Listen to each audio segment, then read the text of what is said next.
ಮಾಮೂಲಾಗಿ ನಾವು ಯಾವುದೇ ದೇವಸ್ಥಾನ ಮಠ ಮಾನ್ಯಗಳ ಶಿಖರ ನೋಡಿದರೂ ಅವು ಎತ್ತರವಾಗಿಯೇ ಇರುತ್ತವೆ.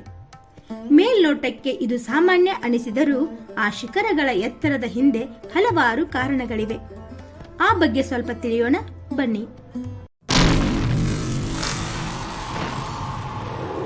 ಶಿಖರಗಳು ಎತ್ತರವಾಗಿರಲು ಪ್ರಮುಖ ಕಾರಣಗಳು ಹೀಗಿವೆ. ದೂರದಿಂದ ಬರುವ ಭಕ್ತರಿಗೆ ದೇವಸ್ಥಾನ ಎಲ್ಲಿದೆ ಎಂದು ಸುಲಭವಾಗಿ ಗೊತ್ತಾಗುತ್ತದೆ.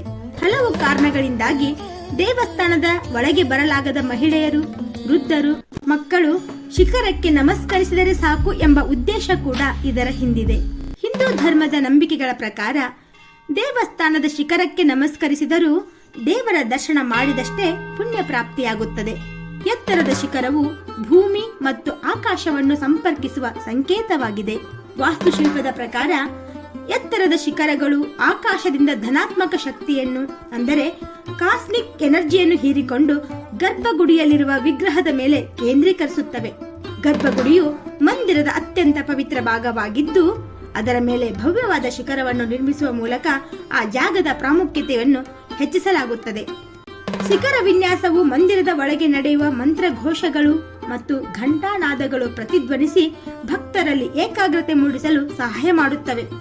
ಇನ್ನು ಕೆಲವು ದೇವಸ್ಥಾನಗಳ ದ್ವಾರಗಳನ್ನು ಅಥವಾ ಗೋಪುರಗಳನ್ನು ಎತ್ತರವಾಗಿ ನಿರ್ಮಿಸಿರುತ್ತಾರೆ. ಇದು ದೂರದಿಂದ ಬರುವ ಭಕ್ತರಿಗೆ ಕಾಣಿಸಲು ಹಾಗೂ ಮಂದಿರದ ಸೌಂದರ್ಯ ಹೆಚ್ಚಿಸಲು ಮಾತ್ರ. ಹೀಗೆ ಮಂದಿರದ ಶಿಖರಗಳು ಎತ್ತರವಾಗಿರುವುದರ ಹಿಂದೆ ಧಾರ್ಮಿಕ, ವೈಜ್ಞಾನಿಕ ಮತ್ತು ಸಾಂಕೇತಿಕ ಕಾರಣಗಳು ಇವೆ. ಮತ್ತೊಂದು ಆಸಕ್ತಿಕರ ಮಾಹಿತಿಯೊಂದಿಗೆ ಬರುತ್ತೇವೆ. ನಮಸ್ಕಾರ.